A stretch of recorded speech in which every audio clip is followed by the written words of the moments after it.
Oi, sou Hélder Martins da Filmmakers e hoje venho falar sobre esta Sony, a ZV-E10.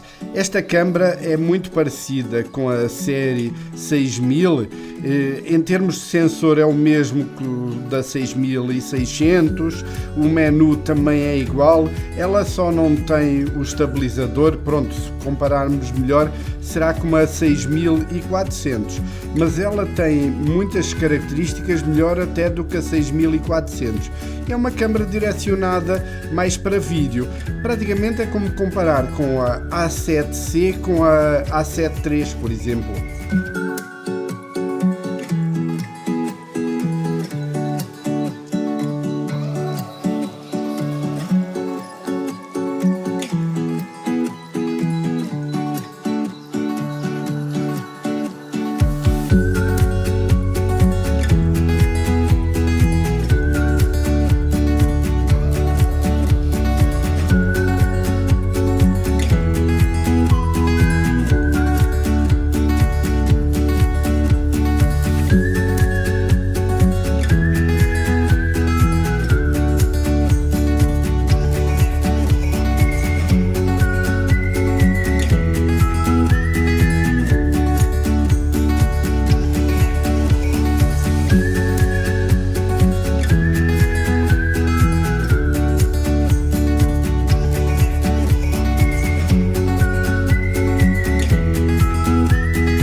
Esta câmara, para mim, é a melhor câmara da Sony em termos de preço e qualidade. E até mesmo comparando com as outras, o preço dela está fantástico.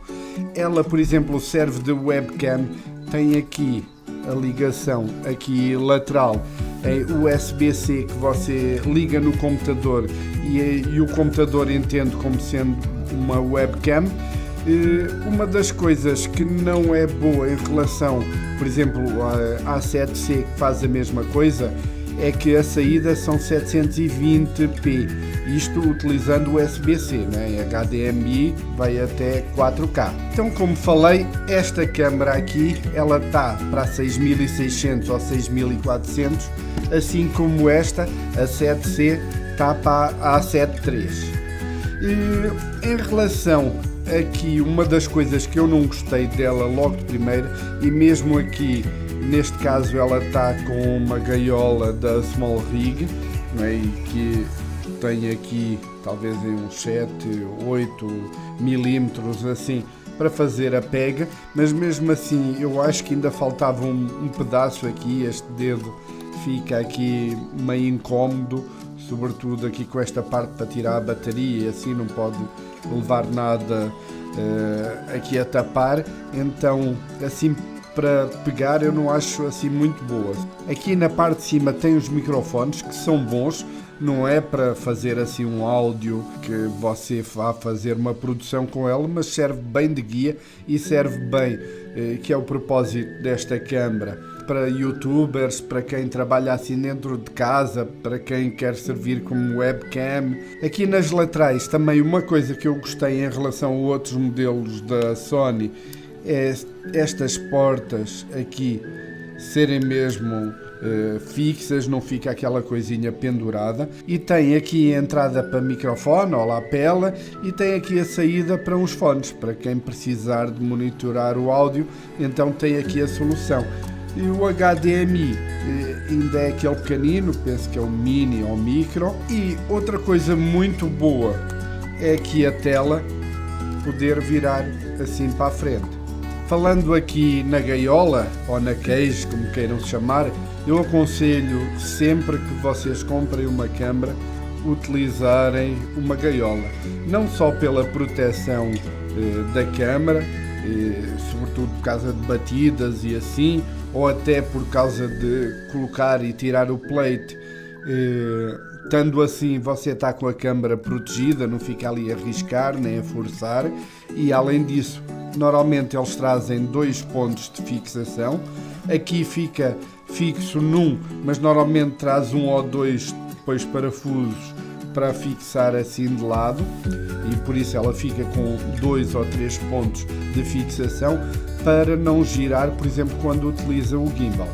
Também falando no gimbal, hoje em dia cada vez mais se faz trabalhos na vertical. E também aproveitar aqui, falando no vídeo da vertical, já vou colar com uma característica que ela tem. Se você está a trabalhar com a câmera assim, ele faz o vídeo normal em Full HD ou 4K. No momento em que você vira a câmera, o vídeo já original já fica na vertical. Você, ao passar para o computador, já vai ver o vídeo na vertical. E, por certo, hoje em dia, como toda a gente está a fazer, já sabem bem qual é a diferença entre fazer um vídeo assim, você cortar e trabalhá-lo assim, não é? É bem diferente. Voltando então ao gimbal, como eu estava a falar, ter a cage possibilita fazer o seguinte. Por exemplo, você tem o plate aqui, usa assim, coloca um plate aqui do lado, depois na hora de fazer o vídeo na vertical é só colocar assim, engata no gimbal e pronto, e está pronto a gravar. Falando de baterias aqui para a câmera, elas são as mesmas da 6000, 6100, 6300, 6400, que é aquela FW50. Estas aqui são duas paralelas que eu utilizo, embora tenham mais potência, mas elas dão menos tempo do que a bateria original. E falando na bateria original, ela dura, gravando em 4K, aí cerca de 1h20, 1h30 no máximo, que é mais tempo do que você tem na 6400 e possivelmente é o mesmo que aquelas baterias maiores da 6600. Outra característica boa que ela tem é que ela já não tem aquele limite de tempo que era ao fim de 29 minutos e 59 segundos a câmera parar de gravar. E isso não é assim uma característica muito especial, não é uma melhora que eles fizeram, é simplesmente uma alteração no firmware. Uma coisa que toda a gente se preocupa, até por causa do passado da Sony, sobretudo com a 6300, é sobre o superaquecimento.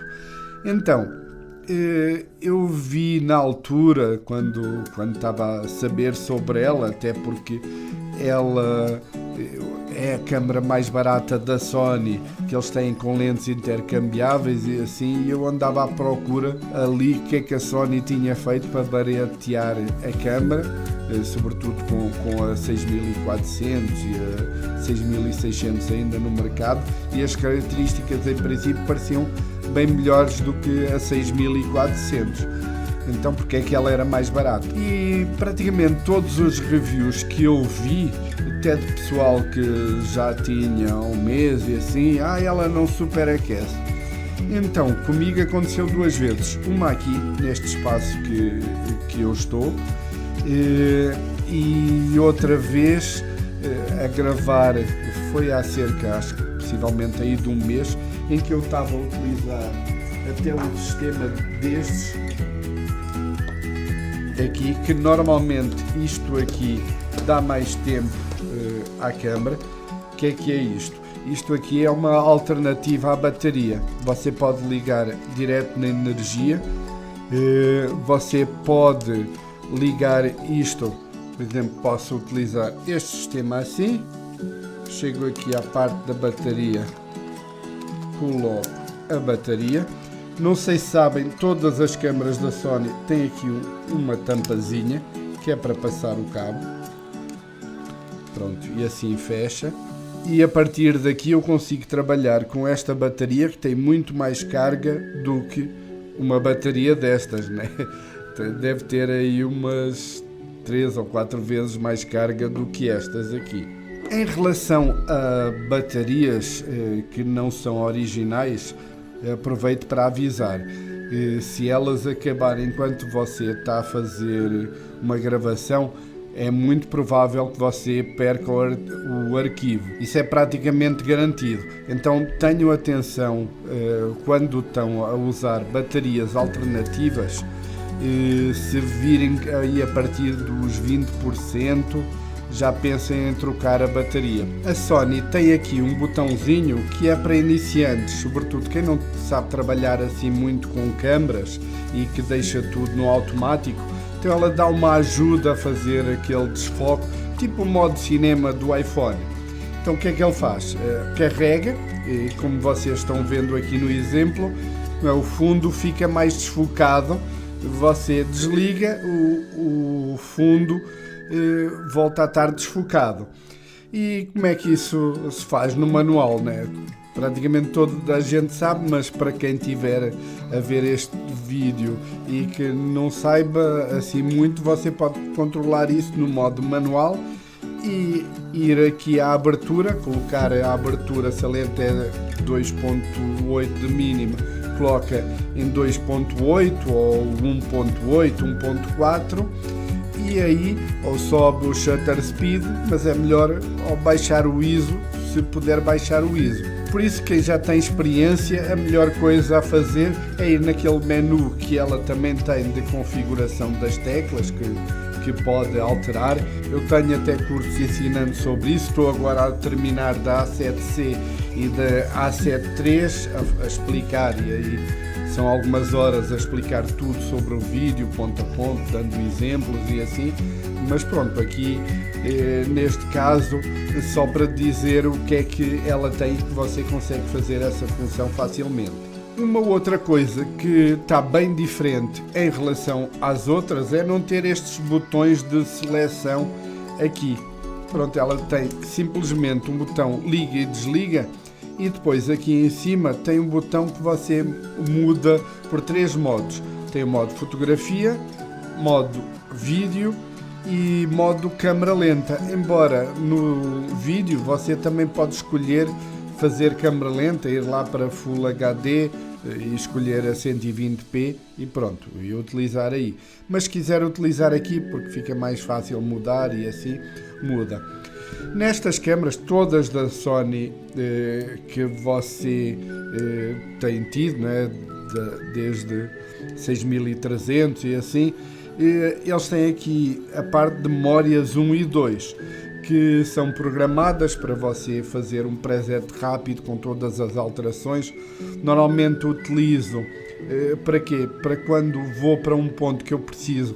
Vamos imaginar que você está a fazer um documentário na rua e entretanto vai entrar ali, por exemplo, num bar ou vai entrar numa estação de metrô que não tem tempo, por exemplo, está a seguir uma pessoa e muda as configurações lá, ou quer que essa parte, por exemplo, deixa as escadas rolantes ali para ir para o metrô e quer gravar em vez de 24 ir para 60p ou 120p. Pronto, um caso desses assim, você consegue configurar tudo na memória, por exemplo, utilizar o 1 e simplesmente na hora que vai gravar o vídeo, em vez de estar a mudar essas configurações, simplesmente roda o botão aqui para o 1 ou para o 2, e ele depois tem mais outras formas de colocar mais 4 memórias ainda e assim. Mas esta câmera não tem esse botão, mas tem aqui no menu para fazer essa configuração e para selecionar. Por isso também serve bem para fazer essa função. Outra coisa que ela tem de boa é também a tela ser tátil, ou seja, você consegue escolher aqui onde quer o foco, escolher o que é que quer para depois sair do foco e assim e manter aquele ponto de foco. Consegue fazer também com esta câmera. A Sony foi muito feliz aqui com este botão de REC. Finalmente tem-se aqui um botão grande, não é? Que a gente sabe que carregou e que o sente bem. Não é como o outro aqui que era preciso andar com um palito para carregar aqui no REC e assim. Outra coisa que também é boa em relação ao REC, que eu gostei bastante, é quando você pressiona, ele fica aqui com um quadrado vermelho à volta, além da palavra REC, não é? Que é comum, mas este quadrado dá bem para ver que está a fazer a gravação. Parando, pronto, ele desaparece. Gostei bastante aqui do botão de REC, sem dúvida ele está bem posicionado é fácil de apertar, não é como aqui que era preciso vir com um palito e carregar nele para fazer o REC, que muitas das vezes a gente pensava que tinha carregado e não carregou, só quando depois vai desligar a câmara é que carrega no parar a gravação e vê que ela começou a gravar. Então, também, além disso, que também ajuda, quando se carrega REC, agora fica este quadrado aqui vermelho à volta. Penso que agora nos novos modelos, tanto a A7 IV como a A7S III e assim, já vem com isto, que é uma ótima ideia, não rouba nada da imagem. Ela também tem a opção de fazer reconhecimento de caras, fazer foco na cara das pessoas, fazer foco no olho, escolher entre humanos e animais.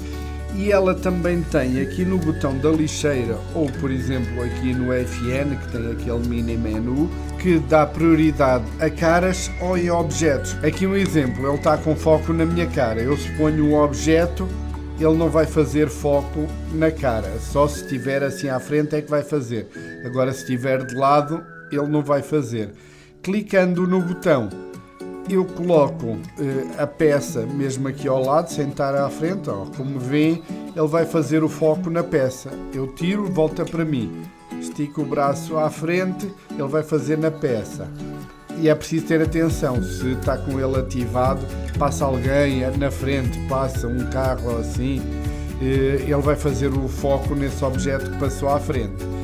Esta câmara não tem um sistema de estabilizador de imagem igual ao que nós encontramos na 6600 ou até mesmo no 6500, mas como estão a ver, ela tem aqui no menu mais dois sistemas de estabilização, que é utilizando o da lente, com lentes compatíveis com isso, e outro utilizando o estabilizador da câmara, que é um crop no sensor e que ele fica ali a girar, depois a ver como é que consegue acertar essa imagem e assim. Atenção, quando você está utilizando o estabilizador da lente, ele não vai permitir utilizar o programa Catalytic para estabilizar a imagem. Ou tem que usar o modo cropado ou tem que usar aquele modo, ou usa.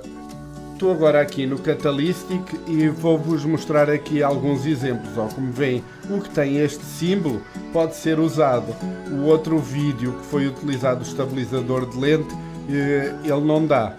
Pronto, agora vou mandar aqui, tem aqui para fazer a estabilização de imagem e agora vão ver, ele é bem rápido, também o vídeo é curto. Vou dar play e vocês vão ver, como é uma e como é outra. A da esquerda é a imagem normal, a da direita é a imagem estabilizada. Lá em cima tem um gráfico que você pode diminuir ou aumentar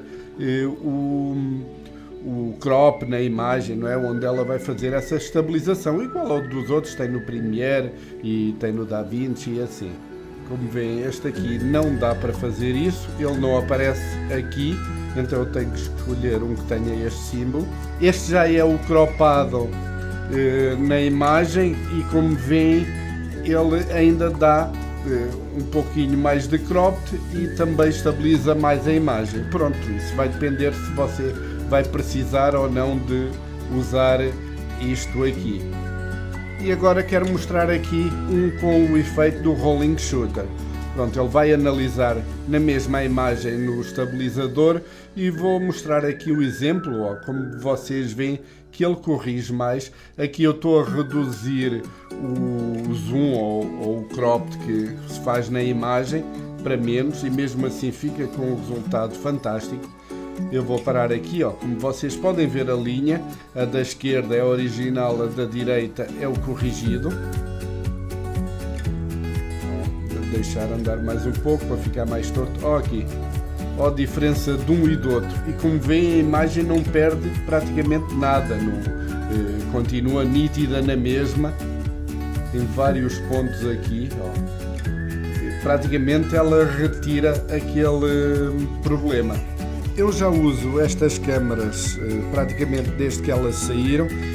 Eu tive uma primeira que eu utilizei, eu normalmente compro para usar durante um tempo, fazer uns testes e assim, e depois vendo. Esta aqui é a terceira, vou colocá-la depois aqui à venda, assim que este vídeo esteja publicado. Em princípio era para ficar com ela, que adoro esta câmara.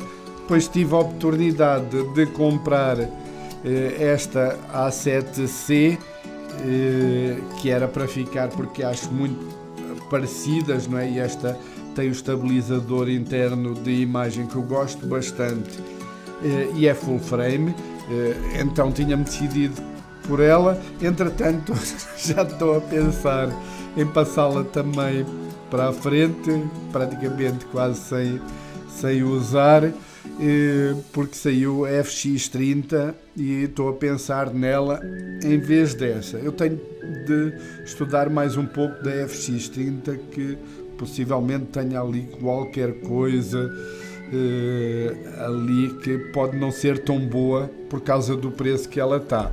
Mas vamos ver, vou esperar estes reviews que saíram. Como, não sei se vocês sabem, o pessoal que faz vídeos para o produto, eles têm toda a liberdade, isso já aconteceu comigo, de falar o que se quiser, mas a partir do momento em que você não fala o que eles querem ouvir, eles nunca mais lhe mandam nada. Então você normalmente não está a ver um review do produto que vai ser lançado ou que acabou de ser lançado. Você está a ver um comercial, por isso é preciso ter atenção com isso. Por isso é que eu vou esperar. Eu nunca encomendo, tenho várias câmaras que eu adoro, mas espero, por exemplo, como foi a Pocket 6K e assim, esperei que o pessoal a tivesse na mão e assim, pessoal mais ou menos que eu sigo, para ver os reviews deles, que normalmente apontam erros, e então eu gosto de ver esses de alguém que aponte erros que sejam importantes na câmara, né, que podia chatear a marca. Por isso eu vejo que não estou perante um comercial, e é isso que eu quero então, que ela saia, que o pessoal faça testes e talvez com uns 15 dias, um mês, a gente já tenha um veredito real se a câmera é mesmo aquilo tudo que ela promete. E é isso, pessoal, espero que tenham gostado do review. Tenho tanta coisa para falar ainda dela, mas ia ficar aí um vídeo de 3 ou 4 horas, então fica assim. Pelo menos acho que esclareci quem precisava, mas se tiver alguma dúvida é só escrever aí em baixo que eu respondo, ou mesmo outra pessoa que também tenha trabalhado com ela, ou a Tânia, possa responder, e é para isso também que o canal está aqui aberto, para isso, para nos ajudarmos uns aos outros, ok? Abraço e até mais.